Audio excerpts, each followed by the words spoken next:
what's up? Welcome back to my YouTube channel. My name is Tess and I am a licensed esthetician here on YouTube. Oh my gosh, so many feelings about today's video. I'm so excited. I think this is going to be a really fun one, and I just wanted to put a disclaimer because I know Hyram is beloved on the internet. He has maybe the biggest cult following I've ever seen on the internet. People really worship his advice and love him, and as a skincare professional, I wanted to see what he is using on his skin. I feel like I have to put such a heavy disclaimer, and Hyram does this as well. He says in reviewing somebody's routine, he is in no way tearing them down, criticizing them, critiquing them. I just want to see and look at his routine and see if I would have any insights as far as what he's doing and how it could potentially be working or not working. So please, nobody come for me in making this video. Hyram, I think, is absolutely adorable. I'm sure if we met in real life in some universe, we would be best friends and click and talk about all the skincare things. I think his personality is so magnetic and charismatic, and I can see why a lot of people adore him and love following him. So in no way is this bashing Hyram or like esthetician versus Hyram at all. That said, I do feel like education in today's day and age, not that he is uneducated in anyway, I think he probably does the best job I've seen of anyone of self-educating himself. That said, I do feel like the title of specialist, when somebody's just, seeing that title on a video, and I think he is so responsible in putting in most of his videos a disclaimer that he is not an esthetician or a dermatologist. I like that he does that because I do think for the common person who doesn't know what an esthetician is, somebody who specializes in skincare ingredients and treatments and make their living off of recommending a home care routine, I could see how specialist is a little bit of a gray area. I've even seen estheticians just title themselves skincare specialists because many people don't really know what an esthetician is. That said, I do think education formally can be undervalued when we have the internet. It seems like everyone these days is an expert, and Hyram is not the only one. He does a fabulous job educating himself and putting out disclaimers. However, I do sort of take an issue when I see fitness influencers or skincare influencers recommending plans for home care or meal guides or fitness plans, because I think there's some really valuable education you get from school, and it's not always fair to the esthetician to recommend products that they would normally be recommending. That's kind of their bread and butter, what they go to school for, and if somebody else can do it without the work or the money or the time, then kind of what's the point? I think Hyram could easily go get his esthetician license, and that, I think, to me would be a really respectable decision, because in self-educating, there's things that you miss.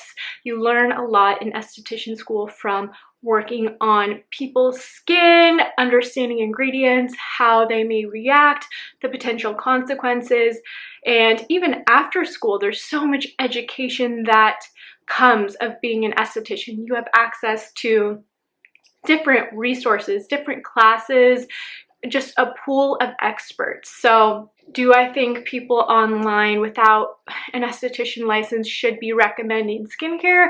I don't know. It's just something I wish more people thought about, because the skin is our body's largest organ and there's so many things available, and thankfully Hyram makes some really responsible recommendations. So I'm not really speaking to him, but more so just in general, the phenomenon of people without a license giving skincare advice.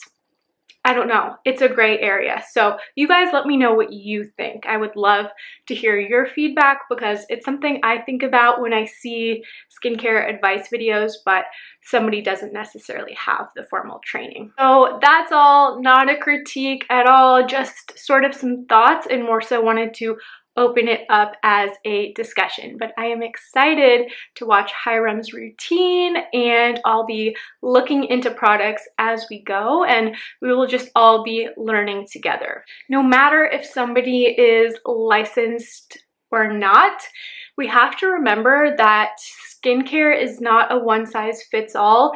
It's not a right or a wrong or a good or a bad product for the most part. I think different things can work for different people, and something I don't see anyone talking about when I watch these reaction videos is the idea that you can analyze a skincare ingredient label step by step, ingredient by ingredient, and you still may have no idea how the formula is going to play out. So we can draw general conclusions from looking at labels and keeping in mind what certain ingredients mean, but we have to remember it's not the be-all end-all what's on the ingredient label. There's so much more to formulations, the molecular weight of ingredients, what buffers and percentage of actives are used, how does the overall formula come together? That's another reason I have an issue with dupes on the internet, comparing side by side two products that have the exact same ingredient deck could be still formulated differently. So bear that in mind. I hope you guys enjoy this video. Don't take anything too crazy to heart if I have a disagreement with something Hyram uses. If it's working for him, fantastic. That is what matters most. So as much as I may have my observations, take them or leave them. And remember, in skincare, people have the right to different philosophies, even estheticians versus estheticians, dermatologists versus dermatologists. We all can develop our own unique philosophy on skin. That's what makes skincare so beautiful, and that's what sets different practices apart. One person may believe that synthetic ingredients deliver the safest, most reliable results, whereas somebody else may believe that botanical products and plant-based ingredients are the best thing for skin, because why would you have something that performs like lavender but is not actually lavender? So it really depends on the individual, and I think it's beautiful that we can draw our own conclusions based on looking at clients and noticing patterns, drawing your own conclusions based on what you see consistently over time. All right, guys, so that was the longest intro ever. Thank you for bearing with me. Hope I made the disclaimer clear enough. This is not an attack on anybody. It is just for fun to sort of see how our philosophies and ideas line up. So I hope you guys enjoy. Please like this video if you do like it. Subscribe for more videos. Hit the bell icon. And I always list my other social media below. I have podcast, Instagram, TikTok, so whatever form of social media you like, I have something for everybody. So make sure to check those out. And without further ado, let's get into the video.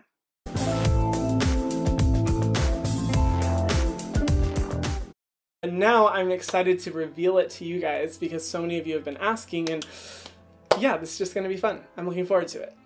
Also, I hope that you can appreciate that I'm wearing a robe because it's low-key 85 degrees and I'm actually pretty hot. But you know what? I wanted to stick with wearing a robe because it's a go to bed with me. I don't get this chance every day. You are also joined with me in my room, not my bathroom, because my bathroom is the size of a shoebox, and I figured that you probably don't want to be seeing up my nostrils my entire skincare routine. So we're here instead, so I may have to run in and out to wash my face. I'm going to be using in total 8 products with one skincare tool. So 9 products altogether. I'm really excited to go through them because these are some new goodies that I found that I haven't shared with many people. So first thing I do is I use a cleansing balm. I'm specifically using the Then I Met You Living Cleansing Balm. I like this one because, well, I like cleansing balms in general because they're a great way of just dissolving the sunscreen and excess oil and dirt buildup that has accumulated throughout the day. off of your skin. Cleansing oils are nice, but sometimes they can be a little bit messy, which is why I like cleansing balms. But typically I don't go for a lot of cleansing balms because they have an ingredient called polyethylene, which is plastic.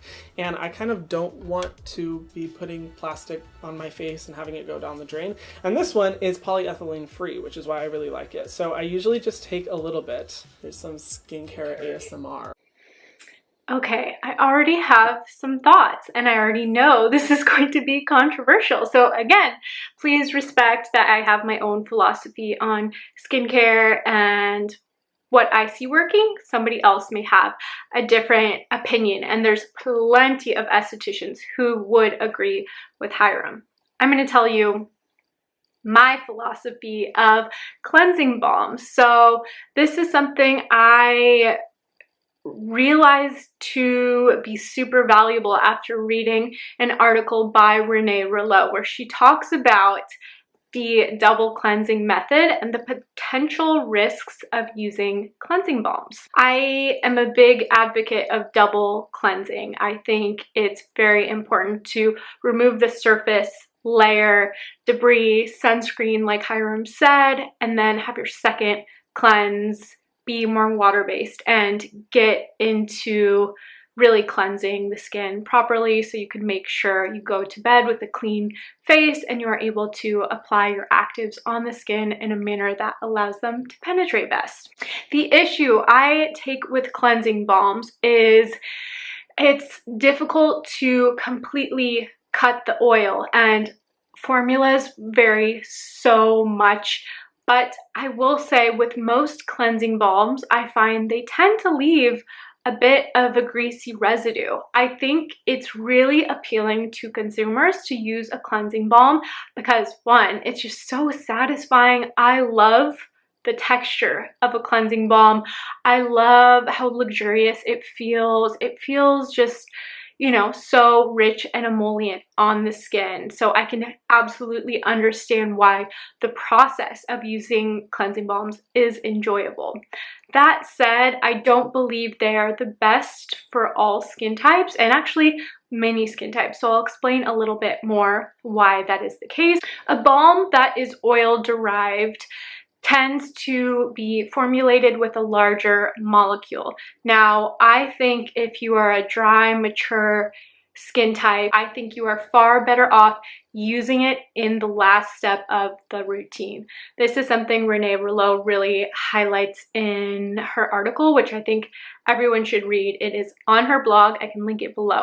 But it talks about why it's so important to use a larger molecule at the end of the routine as opposed to at the beginning, because it can potentially leave a layer of residue on the skin. Even if somebody maintains that it rinses completely clean, it's likely there is a little bit of residue or oil left on the skin. This can not only lead to clogged pores and breakout, it can also prevent those active ingredients from really penetrating to do their job. So in my opinion, it's just not worth it to use a cleansing balm, especially something that has really heavier oils that could be more clogging and harder to rinse away. I know people say they are formulated with emulsifiers. I would still argue not all of it rinses away clean. I think people like that feeling of having their skin conditioned and soft after using the cleansing oil, which is a great feeling, but likely it is feeling that way because there is a little bit of occlusive product left on the skin, and that is sealing in the humectants and sealing in the water. You can do a bit better by instead using a light cleansing lotion or a cream-based face wash. That is what I do, what I prefer, and it's something I just sort of provoke clients to think about if they are breaking out, if they are acne prone, if they don't feel like they're seeing the full benefits of the actives in their routine. I might prompt them to reconsider using a thick cleansing balm and opt for something a little bit lighter instead. Woo! This stuff is like a mango smoothie on the skin. I love applying it because it applies so smoothly, and it's formulated with a lot of rich hydrating oils.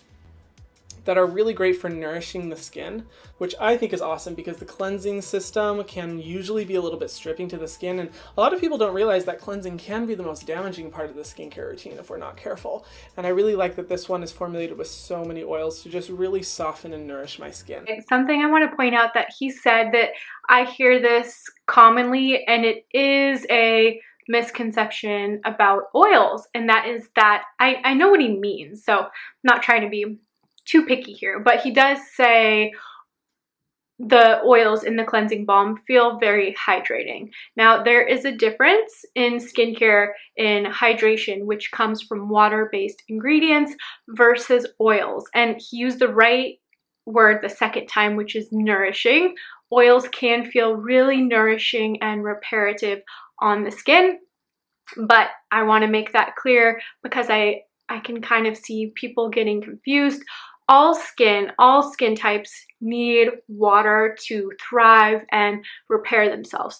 Not all skin types need or benefit from oil. So I know that's a little controversial too, but in my experience, looking at people with acne and oily prone skin who produce enough oil on their own, I don't see success with them adding a lot of extra oils. And I know there's sort of this conception out there that adding more oil somehow balances the oil levels out and regulates everything. That might be in somebody else's philosophy, but it doesn't really align with my beliefs about skincare. I just see better results when oily skin uses water-based ingredients. So something to think about.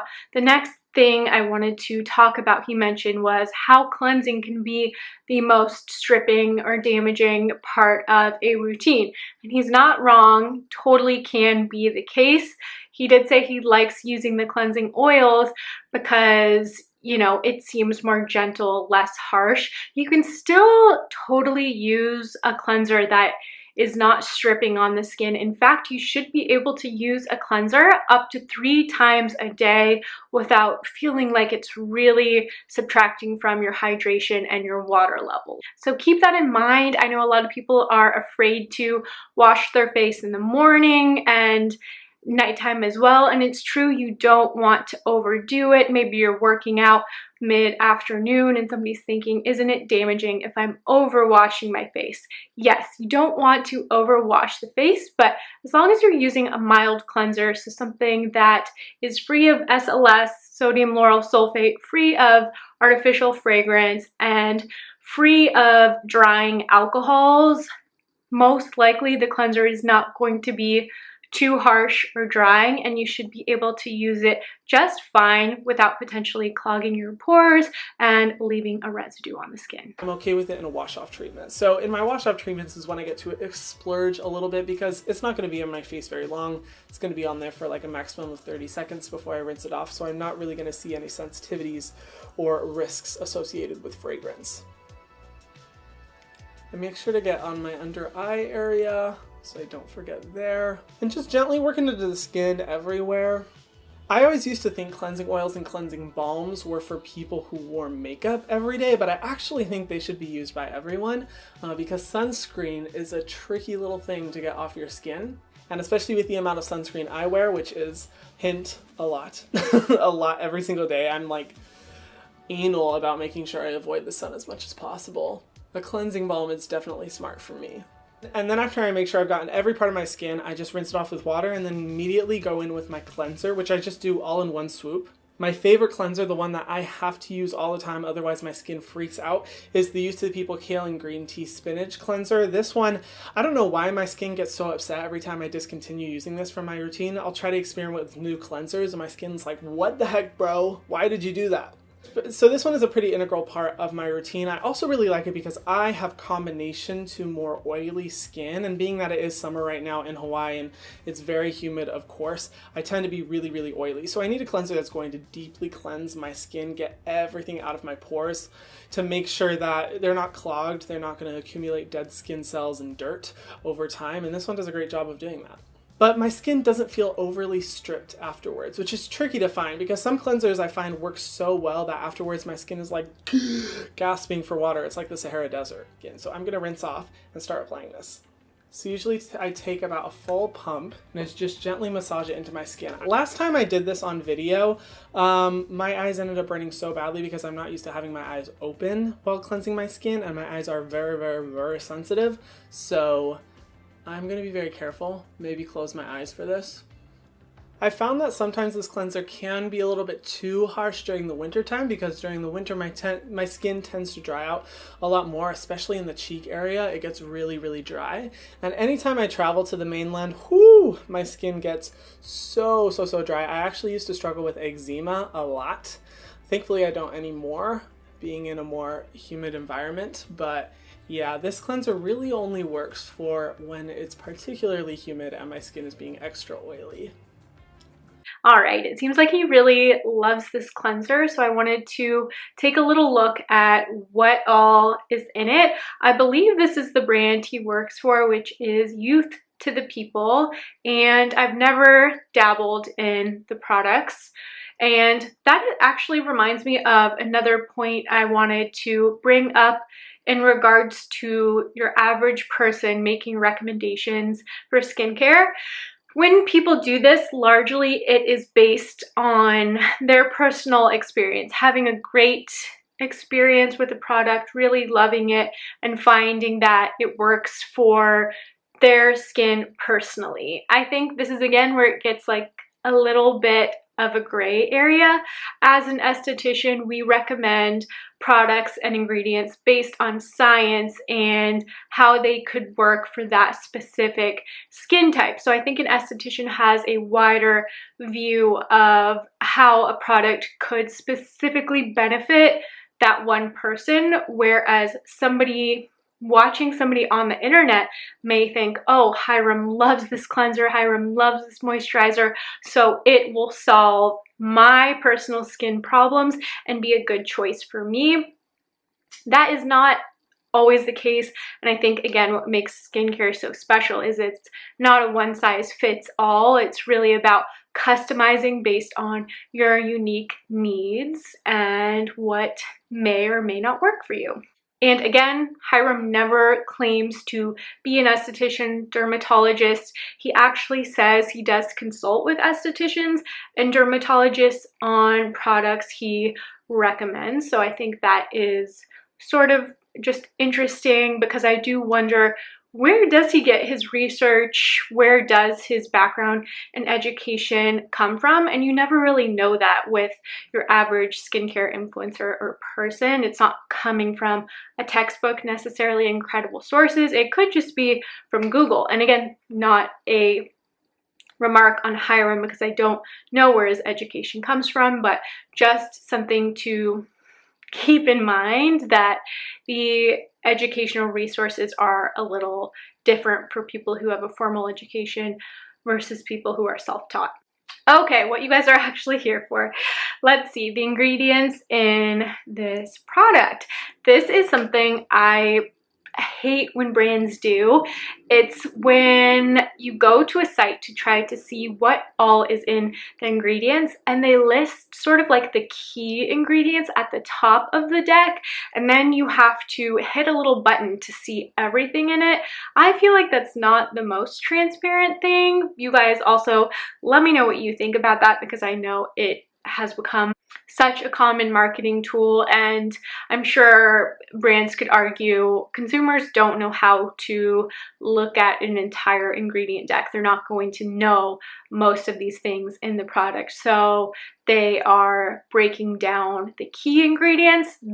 That said, I think it can be misleading when brands promote certain ingredients and the consumer, that makes them think, oh, that must be the main core ingredients of the product, or there must be enough of the ingredient to have the benefit on my skin. That's not always the case, and you would be surprised by the brands and titles they can give their product, the marketing, the labeling they can promote without having any of that ingredient in the product whatsoever.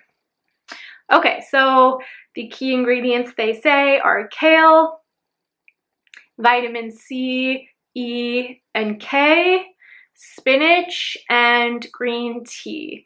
So I don't know. I don't know if I totally see the point in like going through the entire ingredient deck, because again, the formula could be good or bad just based on the formula, how it works, and all of the ingredients as a whole. So it can be a little bit tough to break down ingredient labels and know exactly what you're getting. I will say, like, my overall impression of the product is, it seems a little bit gimmicky. Kale and spinach, again, in a product that is a wash off product, I don't know how receptive the skin is going to be to those ingredients, as lovely as they are. And I feel like it's almost sort of targeting that millennial demographic that is super health conscious, wants to eat a lot of kale and spinach, and just thinks this cleanser must be amazing because it has those ingredients in the product. What's good for me to eat must be amazing for me to use on my skin. Not to say they're not, but I feel like I can sort of sense a gimmick. That's something I pay attention to with a lot of consumer facing products, over-the-counter products at Sephora. I try to pay attention to any type of marketing gimmick.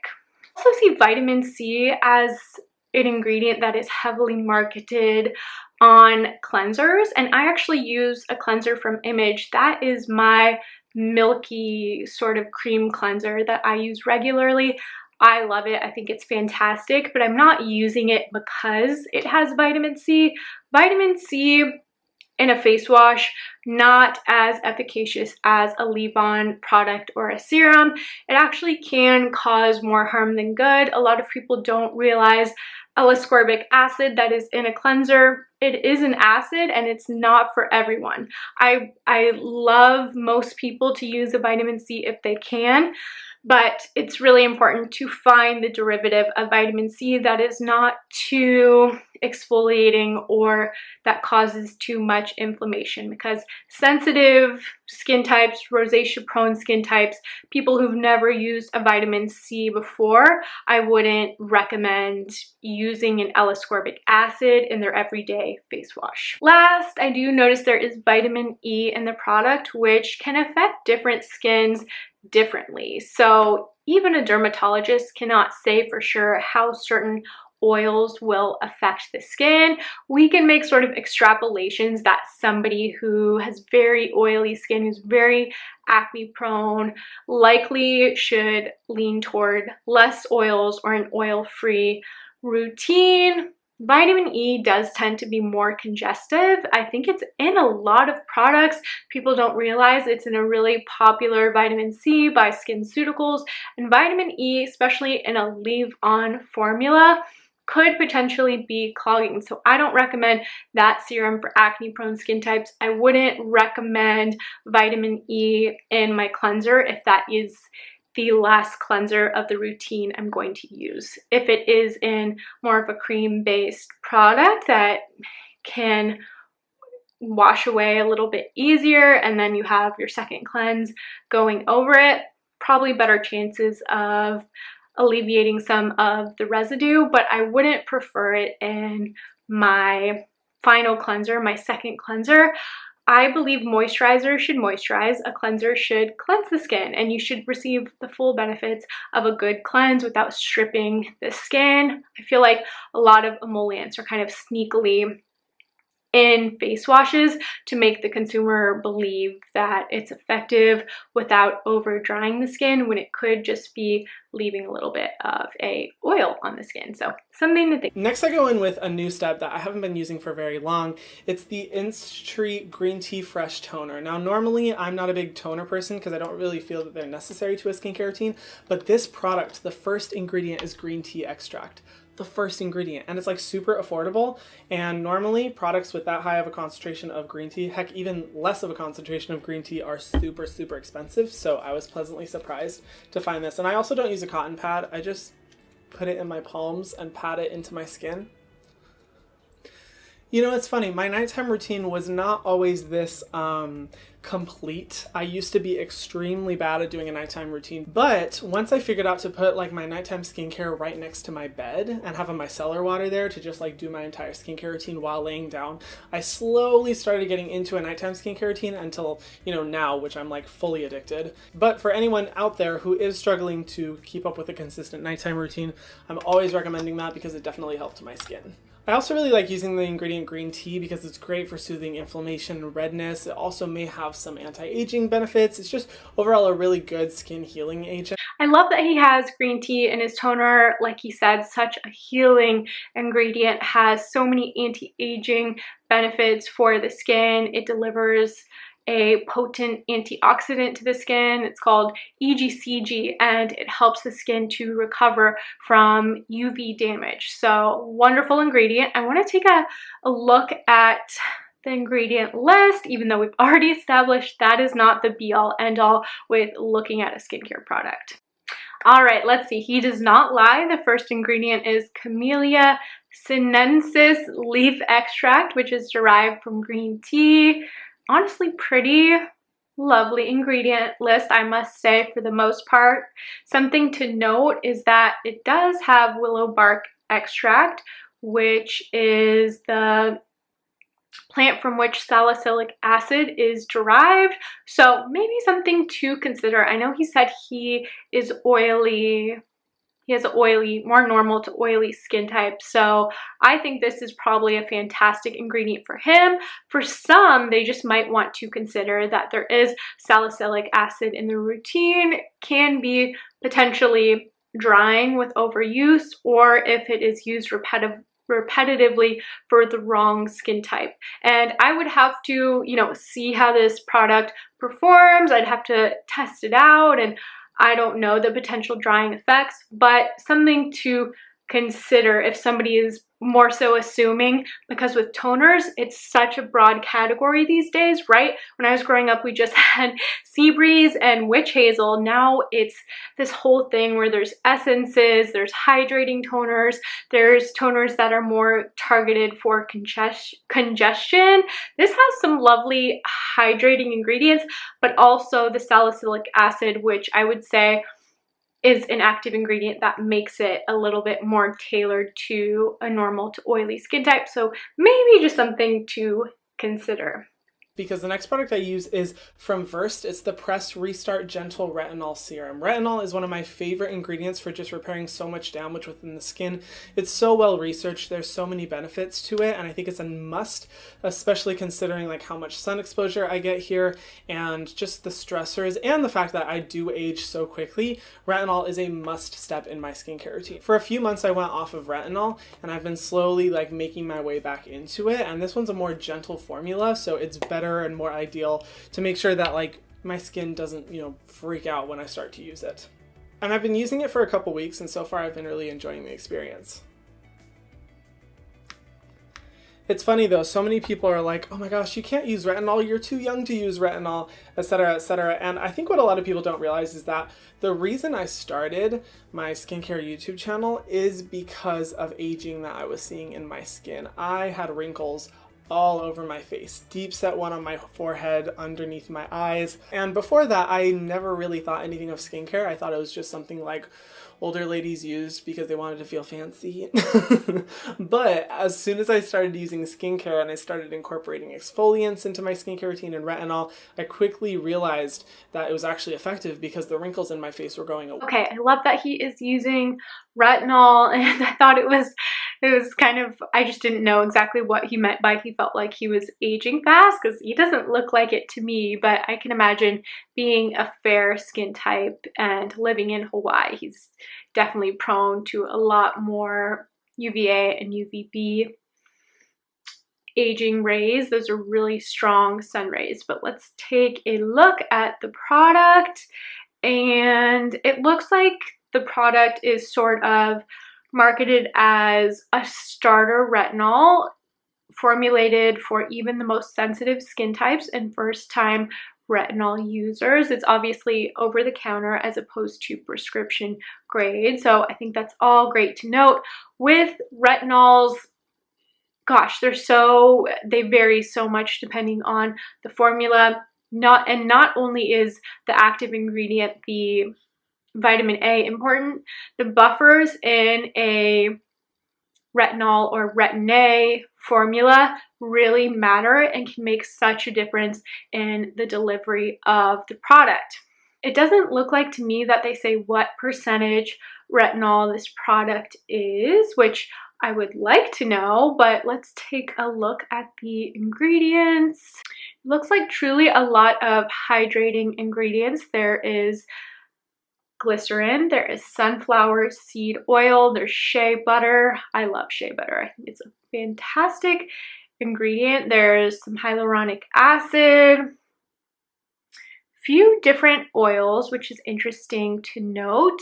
There is some aloe, which is fantastic, and there is some hydrogenated vegetable oil. So I would just sort of consider the amount of oils, even though they're not all crazy comedogenic, which again is a sliding scale, but even something like vegetable oil tends to be like a 2 on the comedogenic scale rating, so probably moderately low on the comedogenic level, but it is a system that goes 0 to 5, so something to take into account. It probably wouldn't be the sole reason you are breaking out, but if you're using a lot of layers in your routine and your serums and moisturizers, sunscreens all have moderately comedogenic oils, it could eventually sort of lead to a breakout. So would this be the best option for somebody who is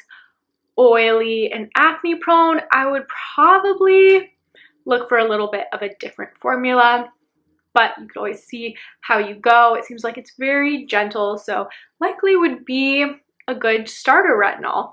But then also remember, if somebody is watching this video and they are just looking for a new retinol, they've been using it for a while, they actually might get more benefits from leveling up with their retinol. The best time to sort of increase your percentage of a retinol is when you are able to use the product without any signs of irritation or inflammation. You just are able to use it consistently with no noticeable irritation or reaction. You might actually benefit from increasing the strength. So something to think about if you are an experienced retinol user. Don't go out and just buy this retinol because Hyram talked about it and Hyram likes it. You may benefit from something else. I had wrinkles all over my face, deep set one on my forehead, underneath my eyes. And before that, I never really thought anything of skincare. I thought it was just something like older ladies used because they wanted to feel fancy. But as soon as I started using skincare and I started incorporating exfoliants into my skincare routine and retinol, I quickly realized that it was actually effective because the wrinkles in my face were going away. And now, thankfully, I've managed to, keep them at bay for some time. We'll see how long that lasts. Okay, I just find this interesting because, gosh, I bet Hyram is about 18, I want to say. Comment below if you know how old he actually is. And not to say young people can't have deep set expression lines, but I don't see them. I wonder if it was just a little bit of dehydration and fine lines that were more pronounced because he didn't have the proper nutrients and water in his skincare routine. Just sort of a thought. And I know he talked about personal experience with liking the retinol. That's another thing to consider. Yes, of course, we should enjoy using the product and like the experience, but just note things like, and this is not what he said, but liking the texture or how something feels on the skin. I don't know what he was referring to, but remember, those are not necessarily characteristics of a good product. That's not the telltale that a product is good. If you like the consistency, that's fabulous, but that's more so something on the marketing and formulation side that a brand is considering. They want you to like how it feels in your hand.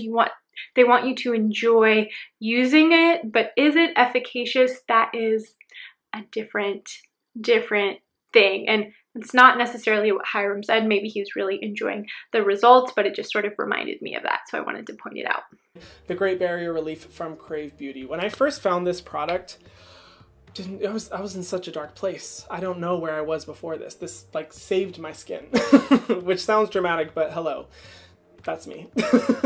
This one I specifically love because what it focuses on is helping to repair the skin's moisture barrier. And I think what we don't realize is that we tend to just pummel our skin with so many treatments, at least I do. So that sometimes I forget that, you know, the health of the skin is just as important as seeing results. And those two things are not interchangeable. Your skin can be, you know, seeing really good results in terms of like exfoliation and retinol, but not be adequately healthy. And this is a great product for just making sure that my moisture barrier is as strong as possible. And when I started using this product, I immediately noticed that the redness in my face was gone.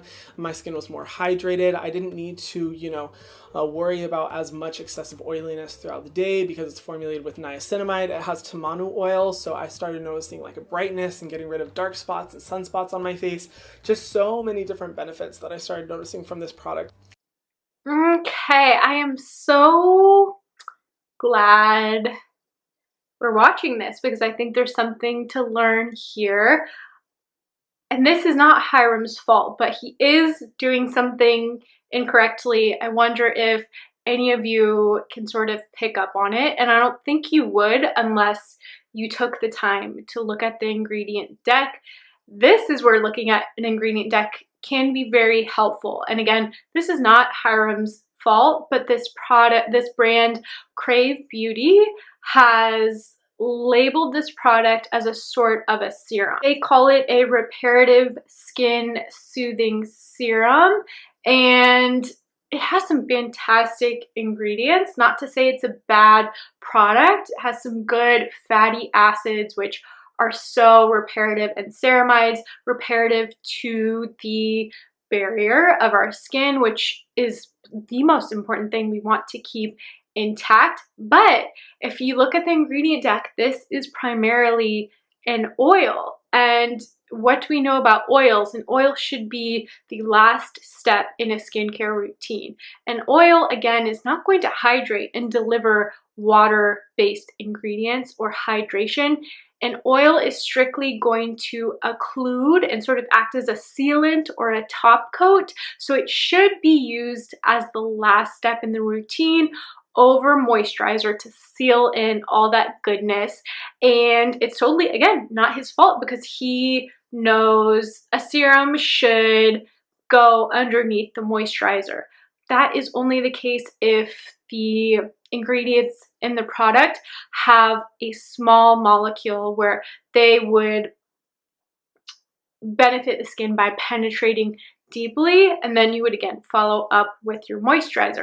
I'm not so sure it would be the most effective in terms of brightening.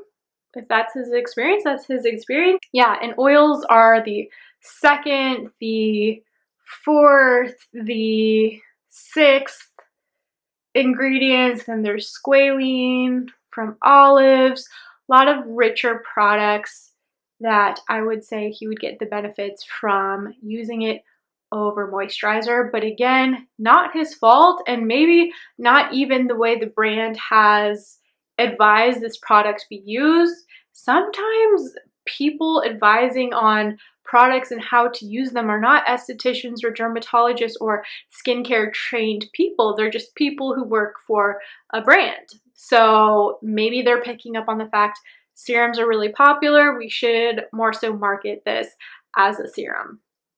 Just sort of a speculation and a thought. It can be used as a moisturizer, but I would say it doesn't have enough occlusive agents to really form the protective seal to prevent me from losing water through my skin overnight. If you know that process, it's called transepidermal water loss. So that's where I would say we have a difference of opinion. I would say that serum actually has some good occlusives. Oils are occlusives. They're not water binders. So I would almost argue the reverse, that he's getting occlusion from that product, but he's not getting water, which could mean he does feel dry when he uses that oil because there's no water underneath. He's sort of sealing in no water-based ingredients, so the skin is going to look for moisture in the air whenever it can get it. I'm constantly talking about it, but I just want to always make sure that I have a final seal to prevent any of that water loss. But I don't like going in with really heavy creams after doing this many products, which is why I have been absolutely loving the Rovectin Clean Water Cream. It comes with little stickers that you can put on the bottle, so I customized my own. It's cute. This one I love because it's formulated with a crazy high concentration of Lotus, which is great for, reducing sensitivity and irritation in the face, and also for, potentially being anti-aging and antioxidant properties. But I specifically love this one because it's a very lightweight water cream, so it absorbs into the skin so quickly and does not feel heavy. I've actually been really liking using this one during the day. Lotus water cream. Let's take a look.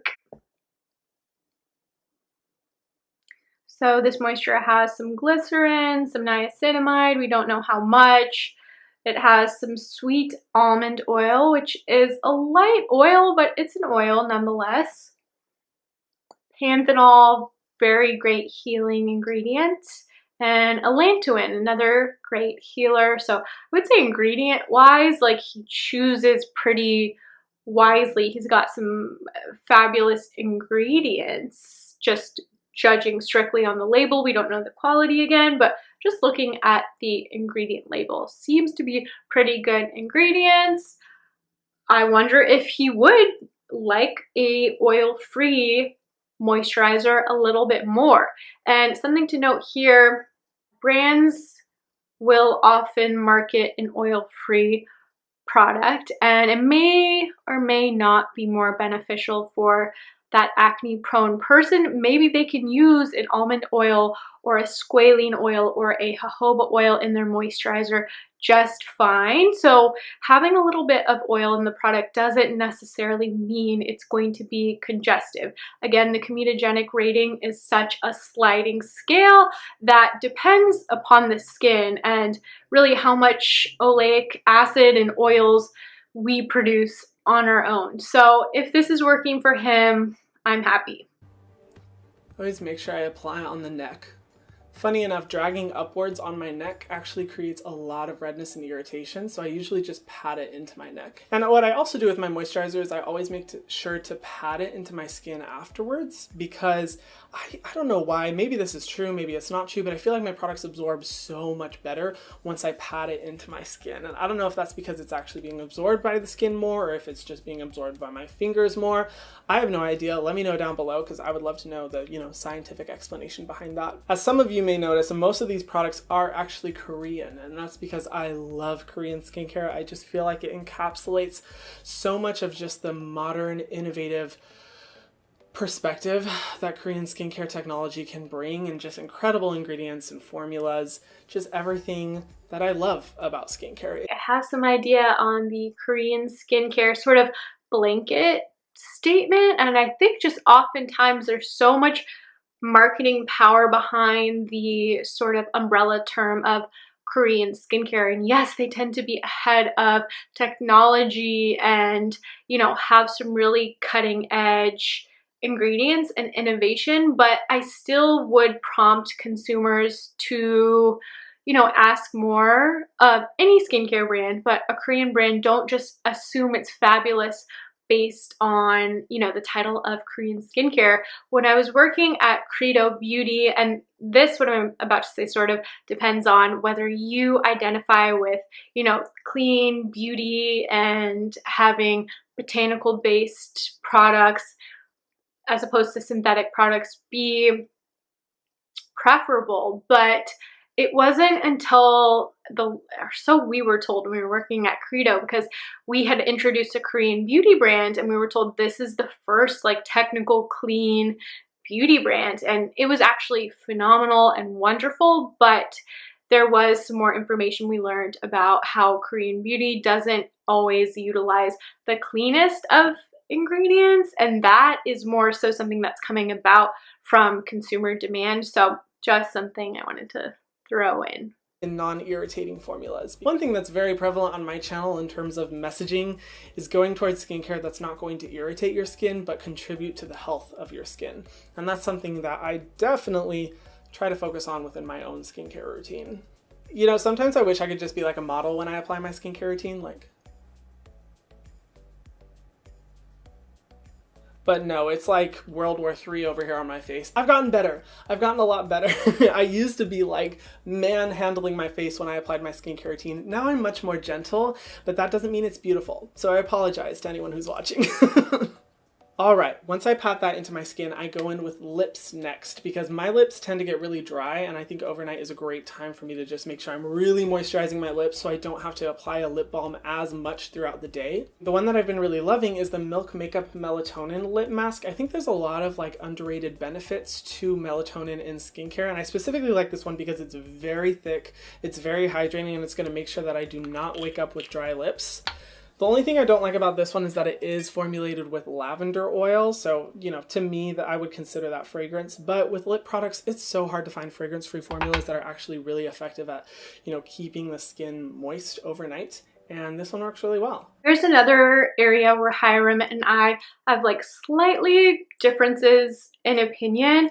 I think just the moniker of essential oils being harmful and bad for the skin or potentially damaging or irritating. Yes, in large concentrations, but I'm guessing this lip product doesn't have enough to be damaging, and there can be some really healing benefits of essential oils. So it's just something, again, to think about. I'm not an advocate of artificial fragrance or overly fragrant products or even a ton of essential oils in a product. I kind of see it being something that puts more consumers off, because why would you want to add something that's extra sensitizing? But just to play devil's advocate a little bit and maybe consider some products that might actually be very lovely if you are just turned off solely because of essential oils. It's not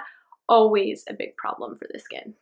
And I'm not too concerned with his lip mask. Likely it's an occlusive product, and if it works for him and, you know, allows his lips to feel repaired, that's an area I'm a little bit more forgiving with lip products or makeup. I'm not as, I'll just sort of play around more so with eyeshadows and lip products and try more sort of mainstream brands. When it comes to my skincare and the makeup I put on my face, I pretty much with makeup only stick to mineral makeup and, you know, products that could be put on after a facial that have a lot of healing benefits for the skin. But when it comes to lip and like eyeshadow and stuff like that, your girl likes to live a little bit eyebrow products, so that's an area I'm not like too honed in on as an esthetician or too hyper concerned with.